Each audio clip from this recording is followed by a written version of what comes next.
Ahora sí, ahora estamos. Bueno, buenas tardes a todos. Ahora sí. Camila, la licenciada Camila Mileta. Ella es quien nos va a dar precisamente este webinar. Agradecemos precisamente la participación de todos.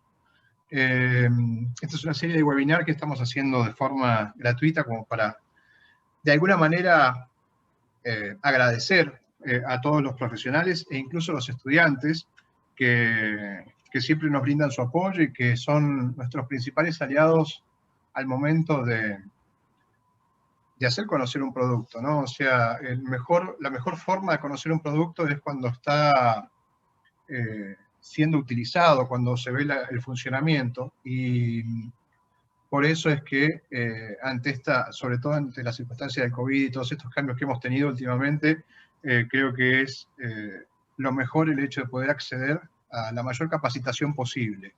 Estar siempre actualizado en todo lo que refiere a todo lo que es medicina, sobre todo, ¿no? Yo sigo admitiendo gente que está llegando un poquito más tarde, así que pido disculpas. Les pido a todos si por favor se pueden mantener en silencio para que no haya problemas con el ancho de banda, así se puede escuchar a la licenciada Mileta mientras nos da su charla. Así que te presento, Camila. Cuando quieras, ¿estás por ahí? Sí. Sí. Bueno, esto está siendo grabado, así que luego le vamos a pasar el link como para poder que puedan volver a ver el webinar, quienes decidan. Y por otro lado, si algunos ya estuvieron el lunes pasado, les estoy debiendo seguramente todavía el certificado y el link para ver la grabación anterior. Así que pido mil disculpas porque esa es una falla mía, una demora mía. Pero lo van a tener todos. Licenciada, le dejo el lugar. Creo que ya está en condiciones como para poder hacer la presentación. Cuando quieran. Listo, Camila. Ahí comparto pantalla.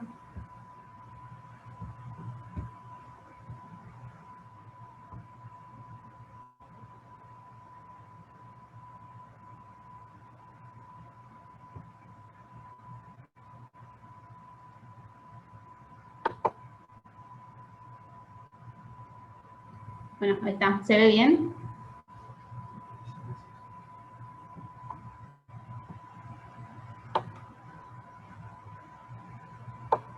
Bueno, buenas tardes a todos. Es Camila Mileta, soy licenciada en Kinesiología y Fisioterapia y actualmente me encuentro trabajando en el Hospital Universitario Austral. En el día de hoy vamos a hablar un poco de el acondicionamiento de la mezcla gaseosa inspirada. Para comenzar, uno se preguntaría qué es el acondicionamiento de la mezcla gaseosa inspirada, ¿sí? Básicamente se la puede definir como el proceso mediante el cual el gas inhalado, si esta mezcla gaseosa que va a ingresar al sistema respiratorio, se carga de temperatura y humedad a través de todo el pasaje por la vía aérea respiratoria, hasta llegar a nivel alveolar en óptimas condiciones. Como dijimos, este acondicionamiento se da gracias a la humedad y la temperatura. Entonces, uno se pregunta, ¿qué es la humedad? La humedad es la cantidad de agua en forma de vapor contenido en un gas. Y cuando hablamos de humedad, podemos hablar tanto en términos de humedad absoluta como de humedad relativa.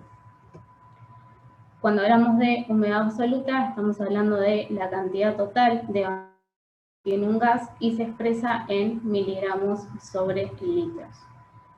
O sea, cuántos miligramos de vapor de agua contiene un litro de gas. En relación a lo que es la humedad relativa, nos referimos a el porcentaje de vapor de agua que posee un gas en relación a la máxima capacidad que puede transportar. También podemos decir que la humedad absoluta está íntimamente relacionada con la temperatura, ¿sí? de manera que a medida que aumenta la temperatura, también va a aumentar lo que es la humedad absoluta.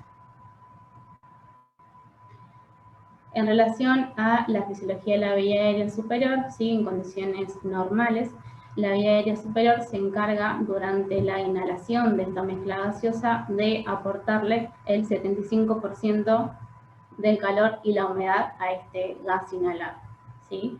Básicamente, de toda la vía aérea superior hay una parte que es la más importante, que es la nasofaringe, la cual es tiene, digamos, funciones principales, en donde una de las funciones es la de filtrar, se encarga de filtrar todas las partículas que puedan ingresar a través de la nasofaringe, básicamente gracias al vello nasal, y otra función importante es que calienta esta mezcla gaseosa inspirada. ¿Cómo es que calienta esta mezcla gaseosa? Básicamente porque consta de un rico sistema vascular, en donde la mucosa de la nasofaringe tiene una temperatura aproximada de 32 grados centígrados, y cuando esta mezcla gaseosa ingresa a la nasofaringe y entra en contacto con la mucosa, se le transfiere todo este calor al aire inspirado. Y como dijimos recién que la temperatura estaba íntimamente relacionada con lo que es la humedad, que la nasofaringe tenga esta propiedad de transmitirle esta temperatura al aire inspirado, claramente va a estar relacionado con la capacidad de transportar humedad que tiene la misma. En esta imagen lo que vamos viendo es cómo a medida que el gas inspirado ingresa al sistema respiratorio y va descendiendo por la vía respiratoria, cómo se va cargando progresivamente de más temperatura y mayor humedad. Hasta que llega a un punto, ¿sí?, que es, se encuentra aproximadamente 5 centímetros por debajo de la carina traqueal, a nivel de la cuarta generación bronquial, que es lo que se denomina el límite de saturación isotérmica. Este límite de saturación isotérmica es un punto en el cual dentro del sistema respiratorio esta mezcla gaseosa inspirada llega a condiciones óptimas que se describen como 37 grados centígrados de temperatura, 44 miligramos litro de humedad absoluta y 100% de humedad relativa. Estas son las condiciones óptimas en las cuales el gas, ¿sí?, la mezcla inspirada, debería llegar a nivel alveolar. Una vez que se alcanza este límite de saturación isotérmica, el gas se mantiene en estas condiciones a lo largo de todo el sistema respiratorio. ¿Qué sucede en la exhalación, ¿sí?, cuando estamos en la fisiología normal? Como dijimos, el gas llega a nivel alveolar con una humedad y una temperatura óptima, ¿sí? Y el recorrido es el inverso. El gas sale en condiciones óptimas a nivel alveolar y a medida que va recorriendo la vía aérea, va transfiriendo este calor que estaba en calor y temperatura que está en condiciones óptimas a nivel alveolar, lo va transfiriendo a la mucosa respiratoria. De esta manera, el epitelio tiene la capacidad de retener aproximadamente un 25% de humedad del gas exhalado. Acá lo que estamos viendo es la relación que hay entre la temperatura del gas, la humedad absoluta y la presión de vapor de agua. En donde lo que podemos ver es cómo a medida que aumenta la temperatura, ¿sí?, del gas, aumenta exponencialmente lo que es la humedad absoluta y la presión de vapor de agua. Hasta, como está marcado en el gráfico, que a los 37 grados centígrados llegamos a la humedad absoluta de casi 44 miligramos litro y 47 milímetros de mercurio de presión de vapor de agua. A todo esto uno se podría preguntar de qué me sirve a mí saber cuál es la presión de vapor de agua que tiene un gas a una determinada temperatura. Básicamente por lo que es la ecuación del gas alveolar, que si repasamos un poco, tenemos que la presión alveolar de oxígeno es igual a la presión inspirada de oxígeno menos la presión alveolar de CO2 sobre R, que es una constante. Si uno desglosa esta fórmula, tenemos que la presión alveolar de oxígeno es igual a la presión atmosférica menos la presión de vapor de agua por la FiO2 menos la presión alveolar de CO2 sobre la constante. Por este motivo es que a nosotros nos interesa saber qué presión de vapor de agua tiene un gas a una determinada temperatura, porque a medida que descienda la temperatura y la presión de vapor de agua, me va a impactar en lo que es la presión alveolar de oxígeno. ¿Qué sucede cuando el paciente tiene una vía aérea artificial? ¿Sí? Por vía artificial entendemos un tubo orotraqueal o una cánula de traqueostomía. Cuando el paciente tiene una vía artificial, esta mezcla gaseosa inspirada va a ingresar por la interfaz, ¿sí? Ya sea por el tubo o por la cánula de traqueostomía. ¿Qué es lo que sucede con esta vía aérea artificial? Saltea lo que es la vía aérea superior, ¿sí? Nosotros dijimos recién que la vía aérea superior era la encargada de humidificar el aire cuando esta mezcla gaseosa entra en contacto con el epitelio respiratorio. Entonces, uno se pregunta qué pasa con la humidificación del gas inspirado si esta vía aérea artificial está salteando la vía aérea superior. Básicamente lo que sucede es que el punto de límite de saturación isotérmico, que hablamos que era el lugar donde se llegaba a condiciones óptimas, se desplaza hacia distal, ¿sí? En condiciones fisiológicas está por debajo de la carina y con una vía aérea artificial se desplaza hacia distal. Esto lo que termina generando es que se genera una carga en el tracto respiratorio inferior que en la fisiología no es el responsable del gas inspirado, sumado a que el gas medicinal que se le entrega al paciente, ¿sí? Es un gas que está frío y seco. Esto genera una alteración en el intercambio de calor y humedad y expone el epitelio respiratorio a un potencial daño. Nosotros, ¿cómo podemos prevenir que se genere este daño del epitelio cuando estamos ante la presencia de una vía artificial? Con lo que es la humidificación de este gas inspirado. Acá, en forma de resumen, la vía aérea superior, dijimos que el gas ingresa de aire ambiente, sí, frío y seco, y a medida que va descendiendo por la vía respiratoria se va cargando de calor y humedad hasta que llega por debajo de la carina al límite de saturación isotérmica. En cambio, en una vía aérea artificial, ¿sí? Lo que sucede es que el gas es seco, pero la vía artificial saltea lo que es la vía aérea superior y el límite de saturación isotérmica se termina trasladando hacia distal. Básicamente, ¿cuáles son las consecuencias que podemos tener si la mezcla gaseosa inspirada no se humidifica de forma correcta?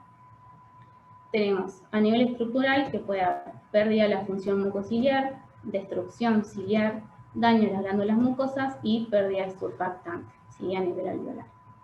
Y la repercusión funcional de esto va a ser un aumento de la viscosidad de esas secreciones, ¿sí? Que va a generar un aumento de la resistencia, sumado a una disminución de la compliance, básicamente asociado a la pérdida de surfactante, y una interrupción de la movilidad ciliar. Esto a nivel clínico, entonces lo vamos a ver como un paciente retenedor de secreciones, ¿sí? Lo que también podemos observar es que se nos puede obstruir esa vía aérea artificial. Acá dos imágenes, a la derecha una cánula de traqueostomía tapizada, a la izquierda un tubo orotraqueal tapizado de secreciones. Esto quizás es la consecuencia clínica más grave porque pone en peligro la vida del paciente y requiere el cambio de la interfaz de manera urgente. También lo que podemos encontrar es un aumento del trabajo respiratorio y predispone a la generación de atelectasias. Básicamente, por todas estas posibles complicaciones, es que es obligatorio suministrar calor y humedad a los gases inspirados cuando se evita la vía aérea superior. Entonces, ¿cómo acondicionamos nosotros el gas cuando el paciente tiene una vía aérea artificial? Tenemos dos tipos de humidificadores, los pasivos y los activos. Los pasivos los podemos clasificar en higroscópicos, hidrofóbicos o una combinación de cualquiera de los dos con un filtro. El activo, que se clasifica en passover o de burbuja, y el passover a su vez se subclasifica en wick o de membrana hidráulica. De estos humidificadores tienen ciertos requerimientos mínimos que cumplir, en donde la Asociación Americana de Cuidados Respiratorios establece que los humidificadores pasivos y los HME tienen que brindar 30 miligramos litro de humedad absoluta, 34 grados centígrados de temperatura y 100% de humedad relativa, como mínimo. Y la humidificación activa tiene que brindar entre 33 y 44 miligramos litro de humedad absoluta, entre 34 y 41 grados centígrados de temperatura y 100% de humedad relativa.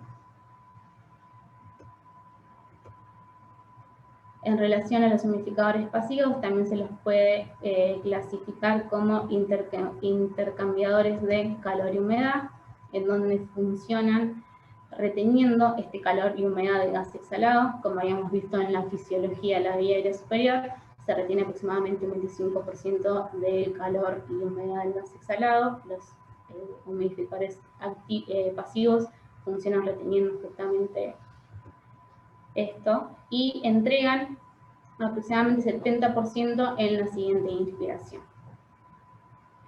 Acá tenemos un gráfico en donde en la figura A lo que podemos ver es cómo el aire ingresa frío y seco por la rama inspiratoria, y una vez que entra en contacto con el HME, ingresa, ¿sí?, se carga de esta calor y humedad e ingresa a la vía aérea superior cargado de temperatura y humedad.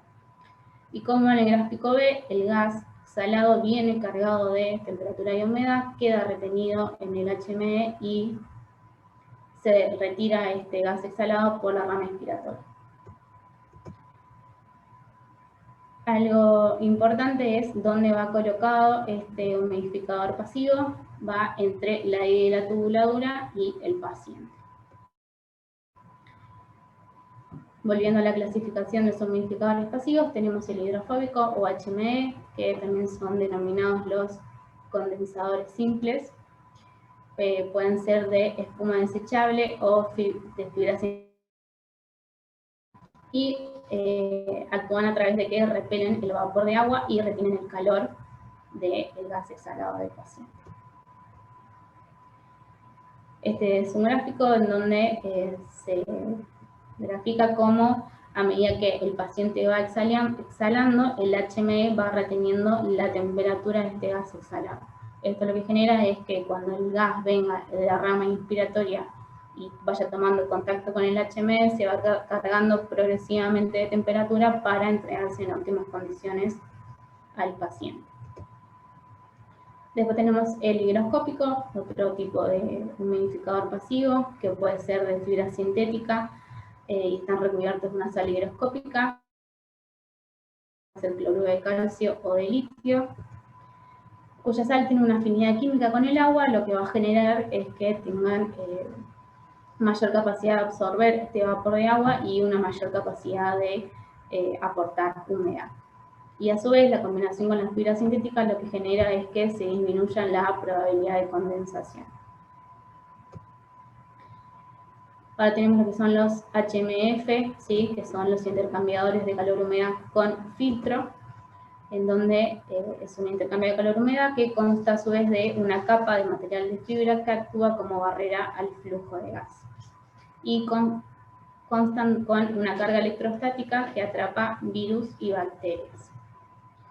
Acá lo que es importante siempre corroborar si estamos ante la presencia de un HMF, un HME o simplemente un filtro.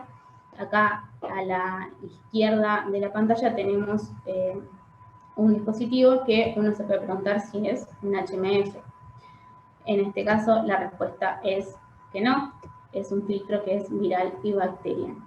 Esto es importante saber porque si uno se confunde puede estar colocando delante de ahí un filtro viral y bacteriano y no pensando que es un HMF y no le va a estar aportando calor y humedad a esa vía aérea. Consideraciones especiales de los HME. Tenemos lo que es el espacio muerto. Los HME tienen la característica que a mayor volumen del HME, ¿sí? Cuanto más material tenga el HME, más efectivo va a ser. Pero eso nos genera una complicación que nos aumenta lo que es el espacio muerto. Por este motivo es que se estipuló un espacio muerto ideal que deberían tener los HME, que es de 50 mililitros. Otra consideración especial es la resistencia. Se dice que los HME aportan más o menos 5 centímetros de agua de resistencia, pero hay ciertas situaciones que pueden generar un aumento de esa resistencia, como por ejemplo la condensación, que el filtro se impacte de secreciones, que haya un aumento del volumen corriente y que haya un aumento del flujo. Dijimos que era obligatorio humidificar la vía aérea de un paciente con vía aérea artificial, pero el HME tiene ciertas contraindicaciones, las cuales son: si el paciente tiene secreciones espesas y o sanguinolentas, si está hipotérmico, si tiene una temperatura menor a 32 grados centígrados, si está ventilado con estrategia ventilatoria protectiva con volúmenes corrientes bajos, si tiene un alto volumen minuto y si tiene una pérdida mayor al 70% del volumen corriente expirado. Entonces, todas estas son contraindicaciones del HME y uno tendría que plantearse otro tipo de humidificación. En relación a lo que es, sí, los HME deberían cambiarse ante estas situaciones, cuando esté visiblemente impactado de secreciones o de sangre, cuando haya una condensación excesiva que aumente la resistencia, o cada 96 horas y una semana si no se presenta previamente ninguna de las situaciones anteriores. En relación a los humidificadores activos, la principal diferencia con los pasivos es que el activo y humedad a través de una fuente externa, ¿sí? Y que aportan mayor calor y humedad a la mezcla inspirada. Y básicamente la humidificación activa consta de varios elementos. Uno es el humidificador, ¿sí? Que es este dispositivo en a la casa, que vamos a ver más adelante, que a su vez uno puede elegir entre modo invasivo o modo no invasivo. Eso va a depender de qué interfaz tenga el paciente, ¿sí? Uno va a elegir una o la otra. Consta de un botón silenciador de alarmas, el indicador de alarmas, los conectores, ¿sí? Con su botón de encendido y la pantalla que nos va a marcar qué temperatura se le está entregando al paciente. En esta imagen lo que podemos ver redondeado es lo que es el sensor, ¿sí? De temperatura y humedad, el cual se conecta a la salida de la carcasa, ¿sí? En la rama inspiratoria, y antes de la I en la rama inspiratoria. ¿Qué va a hacer este sensor? Va a medir la temperatura con la que este gas inspirado sale del humidificador y la temperatura y la humedad que se le está entregando al paciente. Y lo que hace este dispositivo es regula automáticamente la temperatura, ¿sí? Según la diferencia que haya desde que sale de la rama inspiratoria a cuando se le entrega antes del aire.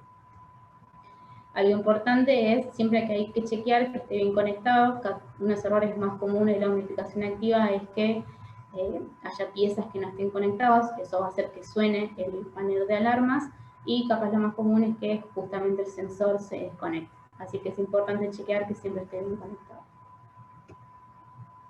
Después tenemos lo que es la cámara de humidificación, ¿sí? Básicamente es este dispositivo que se encuentra por encima del humidificador. La función que tiene es la de recibir agua estéril, ¿sí? Y en los extremos superiores se va a conectar lo que es la rama inspiratoria.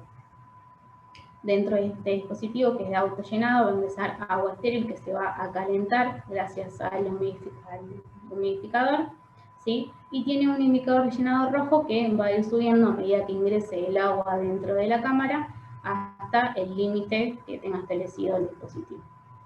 A su vez, este dispositivo tiene una protección contra el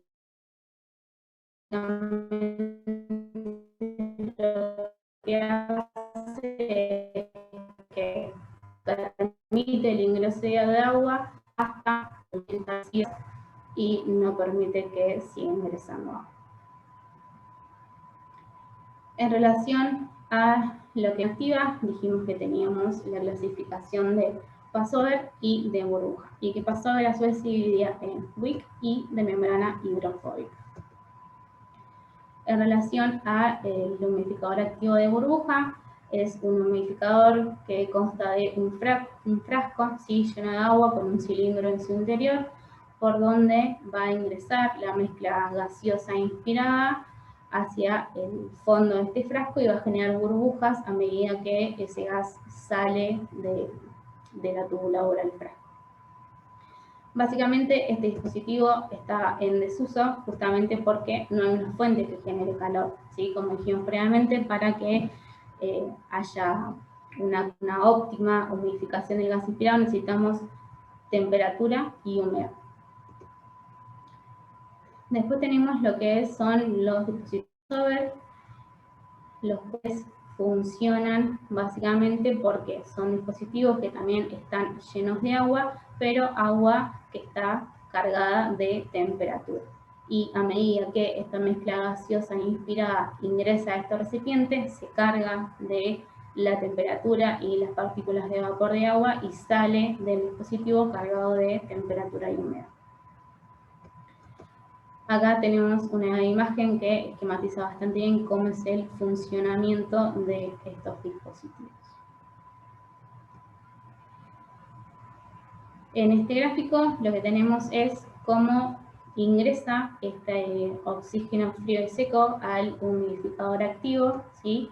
Y a medida que va saliendo ya el aire humidificado y calentado, el sensor que dijimos que estaba a la salida de la humidificación activa va a detectar que el gas se entrega en este gráfico a 50 grados centígrados, 100% de humedad relativa y 84 miligramos sobre litro de humedad. Y cómo a medida que el gas inspirado, ¿sí?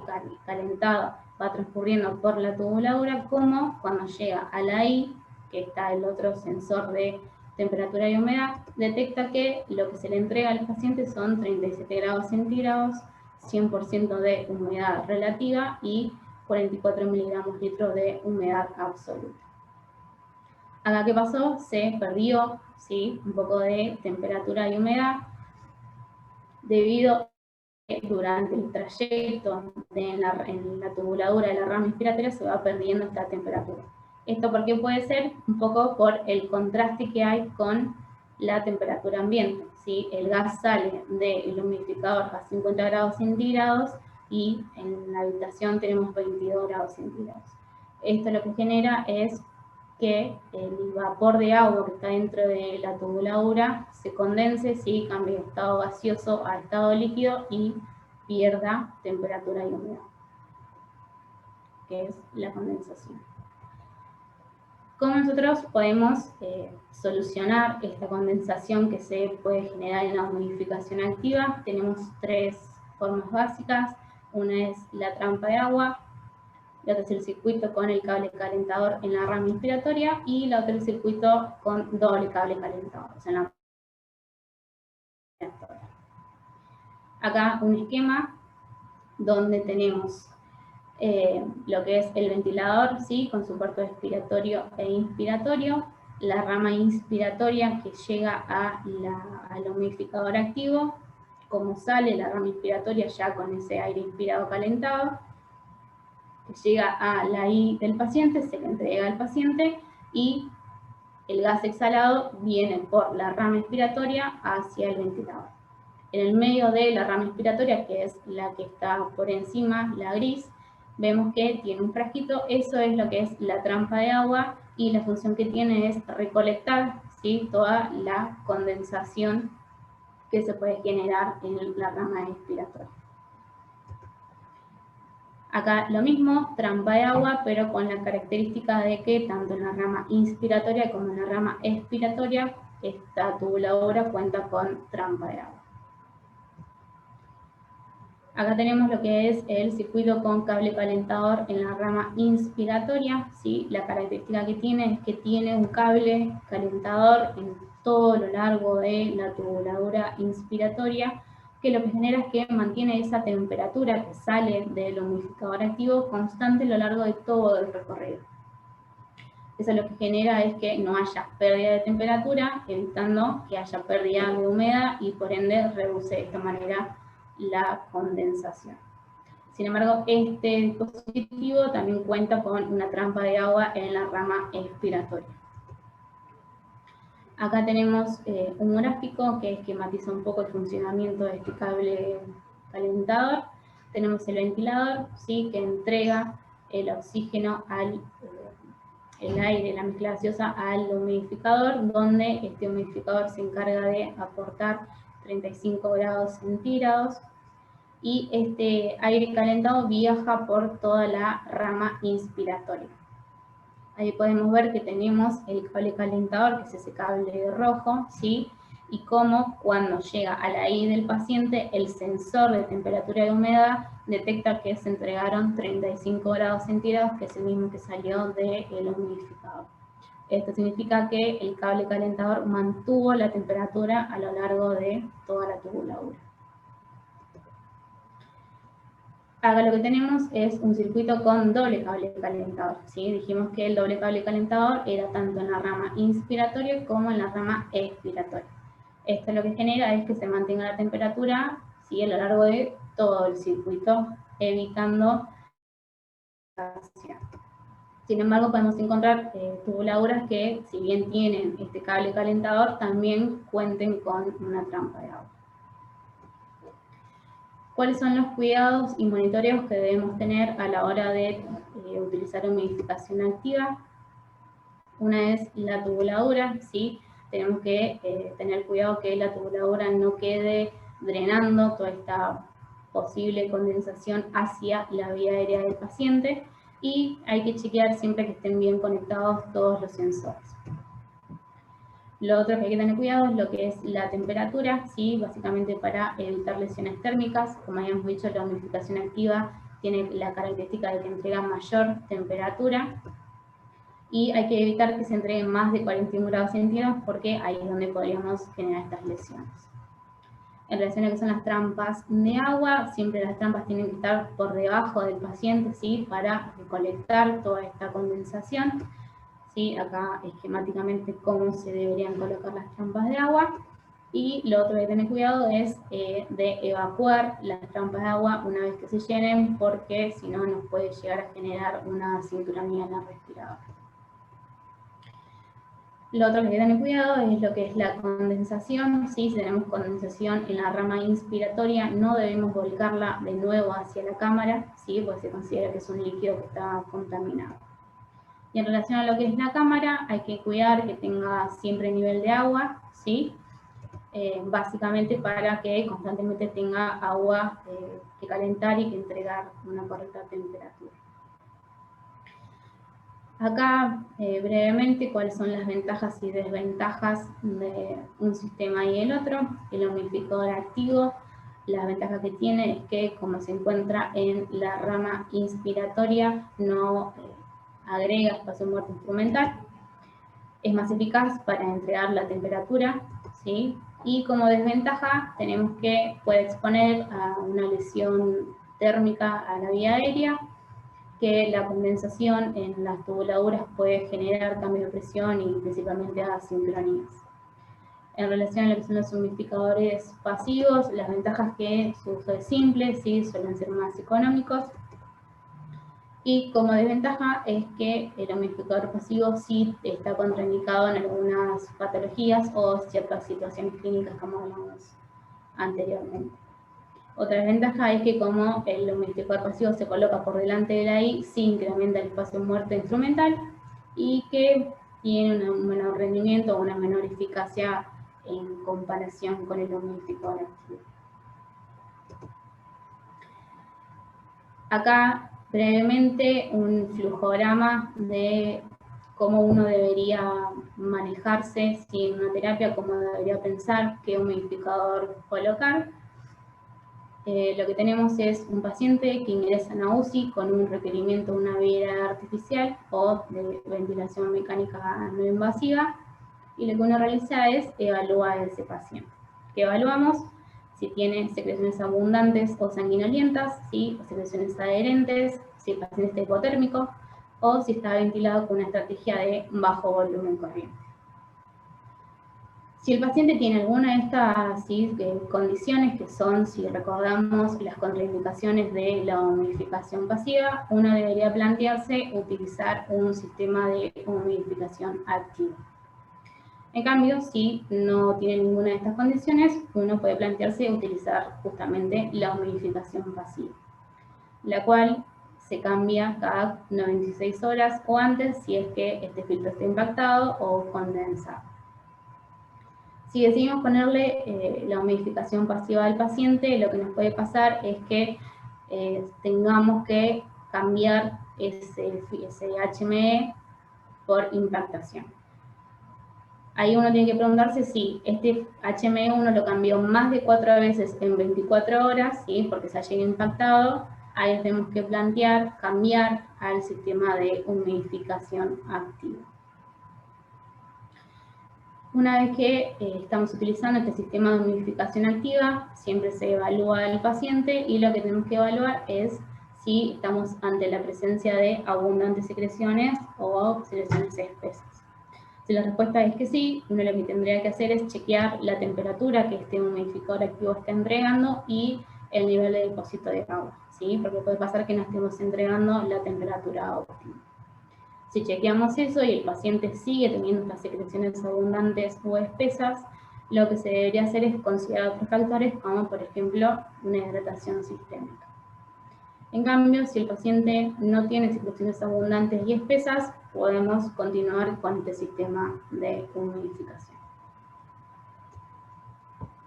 Muchas gracias.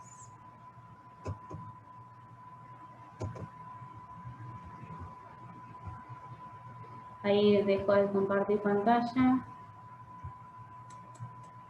Se me sale.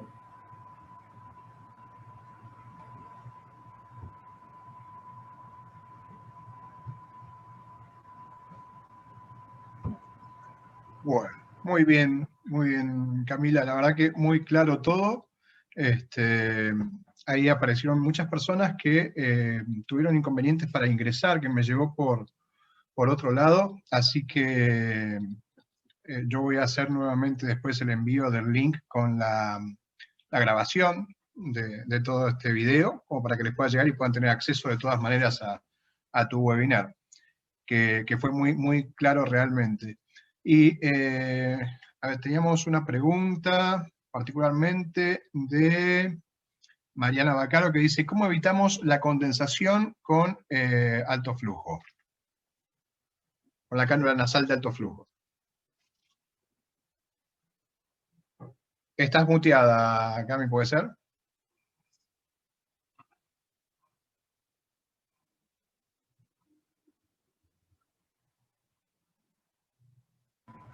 Ahí está, ahí te escuchamos. Hola. Ahí estamos.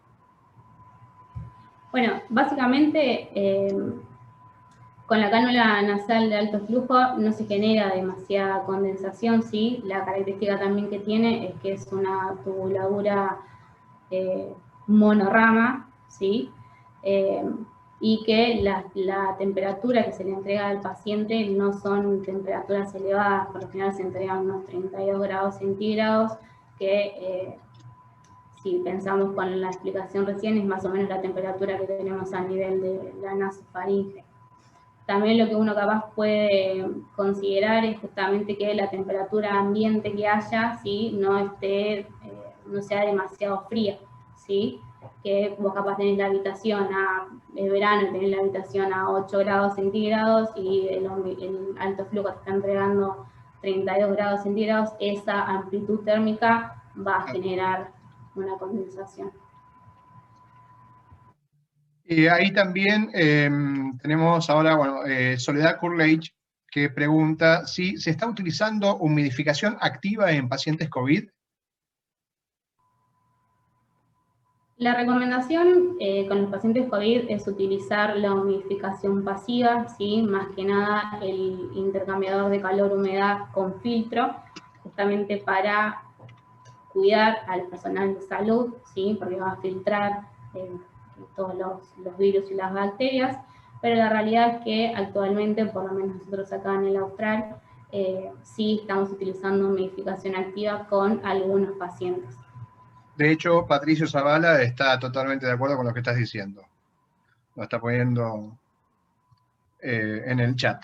Uso en ventilación protectiva, conviene usar humidificación activa, según lo explicado, pero en COVID no se recomienda porque aerosoliza más. Y es exactamente por lo que vos estabas comentando.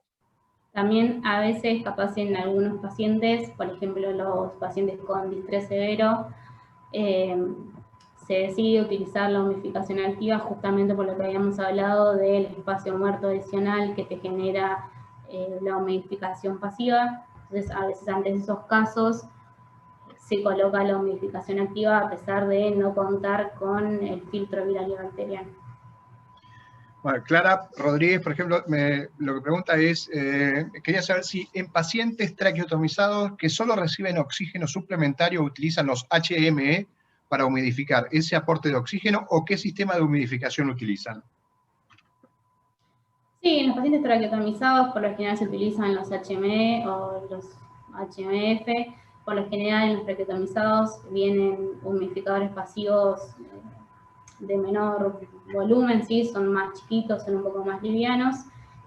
Lo que puede suceder a veces con el aporte de oxígeno a través del HME es que justamente le estamos entregando oxígeno que viene de seco y frío sobre el intercambiador de calor y humedad, y eso genera una disminución de la eficacia del humidificador pasivo.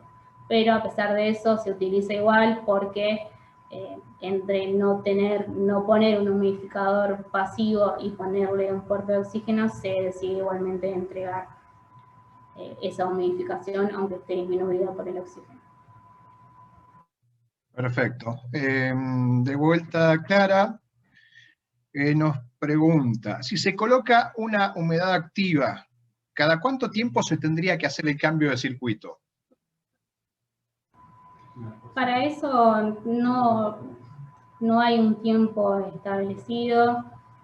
Por lo general, lo que el paciente esté internado, capaz lo que se puede plantear es una vez por mes hacer un cambio o ante la ruptura de esas tubuladuras. Entiendo. Perfecto. Sí, de hecho, no está acá la pregunta, pero nos hicieron el otro día acerca de la esterilización y limpieza de todo lo que es todo el dispositivo. Y eso va a ser tema de un próximo webinar que ya se está preparando también. Así que ese es un punto más como para volver a invitarlos a participar en los siguientes webinars. ¿Hay alguna pregunta más? Gente, ¿alguien que necesite saber algo más? ¿Algo que no les haya quedado claro? Aprovechemos a la licenciada. Bueno, parece que están todos de acuerdo, que están todos bien, se leen los agradecimientos. La verdad que, bueno, mi agradecimiento para vos también, Camila. Súper bien.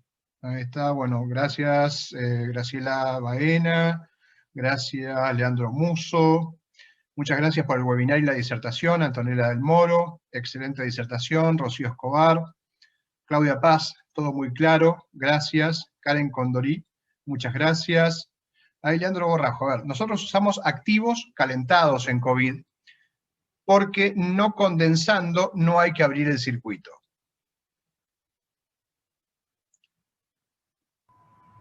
Sí, básicamente la forma capaz de que no tengas condensación en el circuito es como se explicó con este cable calentado. Sí, va a depender de cada hospital y los insumos que tenga, pero si contás con una tubuladura con cable calentado tanto en la rama inspiratoria como en la rama expiratoria, la realidad es que la condensación que se puede generar es mínima y capaz te evitas abrir el circuito a todo el personal de salud, a la aerosolización por el COVID. Claro, entiendo. Perfecto. Yo, de todas maneras, también voy a poner, aquí debajo les voy a recordar nuestra web, porque precisamente todo lo que estás nombrando, todos estos dispositivos, todos los tenemos a la venta. Y de repente, bueno, hay lugares desde el cual también nos llega luego pedidos de información específicamente sobre esa cantidad de circuitos calefaccionados, o también pueden acceder a esa información dentro de nuestra web. Karen pregunta, ¿a cuánta distancia aerosolizaría si se abre el circuito? ¿Hasta dónde? Vos comentaste antes que era por tratar de cuidar al personal precisamente, pero llegaría igual, ¿no? La aerosolización. Ahí está. Es una pregunta un poco amplia. Básicamente va a depender si el paciente está en ventilación espontánea o digamos, si está cegado y bloqueado o no lo está. Se calcula más o menos unos 40 centímetros, sí, que puede llegar a aerosolizar. Por eso, por lo menos durante la pandemia, siempre lo que se recomienda a la hora de generar una apertura del circuito es aplicar una pausa en el respirador, ¿sí? Para que justamente no haya flujo de aire y no aumente ese riesgo a la aerosolización. No sé si estás leyendo, son muchos los agradecimientos. Sí, algo estoy leyendo. Yolanda Amaral, parece que te conoce. Sí. Rocío Díaz, excelente disertación. Rocío Orsi. Bueno, Karen también, quien acaba de preguntar, Karen Condorí, también está agradeciendo. Así que, bueno, esto, como les comentaba, va a estar el link, yo se los voy a enviar junto al certificado, y luego enviaremos las invitaciones en el caso de que alguien más desee, sabe que pueden reenviarla como para compartir a sus colegas o incluso a estudiantes. Hubo varios estudiantes que me pidieron si podían ingresar y que por supuesto les dije que sí porque estaban interesados, así que te doy el lugar como para que puedas despedirte, Camila. Bueno, cómo no. Bueno, muchísimas gracias a todos, ¿sí? Por el espacio y por haber escuchado la charla, por las preguntas, por los mensajitos. Así que muchísimas gracias. Bueno, por mi parte también, gracias a todos. Hay una pregunta más, perdón, no nos quieren dejar ir. A ver, Débora Pérez. Les dejo una pregunta. ¿Hasta qué punto es efectivo humidificar con el frasco de pared? El frasco de pared, que es el humidificador de burbuja, como dijimos en la disertación, no es un dispositivo que entregue temperatura, ¿sí? Es simplemente aire que viene de la pared pasando por un frasco con agua. Así que como no hay una fuente de calor, sino una fuente que apertura a ese gas inspirado, ya no se usa, sí, está en desuso porque justamente no va a estar humidificando y entregando calor a la mezcla gaseosa inspirada. Bien, súper claro. Bueno, más agradecimientos, Maximiliano Bonini, Macarena Fredes, muchas gracias Camila, muy clara. Así que, bien, yo te agradezco a vos Camila, realmente, o sea, por toda la disertación, la verdad que siempre es un placer contar con la gente, con los profesionales que nos acerca a Sakicare. No dije Sakicare, estoy tan acostumbrado a decir Respire Care, Home Care, todo que lo digo mal, Sakicare. Así que muchas gracias a todos. Y por mi parte, por supuesto, bueno, como siempre digo, gracias a ustedes, los invitados, porque han sido gente muy respetuosa y que han participado. Veo, como comenté antes, hubo gente que tuvo inconvenientes para ingresar, hubo gente que no les llegó el link, así que siempre tienen la posibilidad de conectarse conmigo. Ahí yo les puse nuevamente mi correo. Cuenten conmigo cuando sea, no hay ningún problema, estamos en contacto siempre. Así que muchísimas gracias a todos. Gracias, Camila, Muchísimas y gracias. gracias a vos, Edgato, y a Electromate por el espacio. Por supuesto, por supuesto. Todos Un agradecidos. placer. Y seguramente no será la última. Muchas gracias. Gracias, a todos. Hasta Chao, luego, hasta que tengan luego. buenas tardes.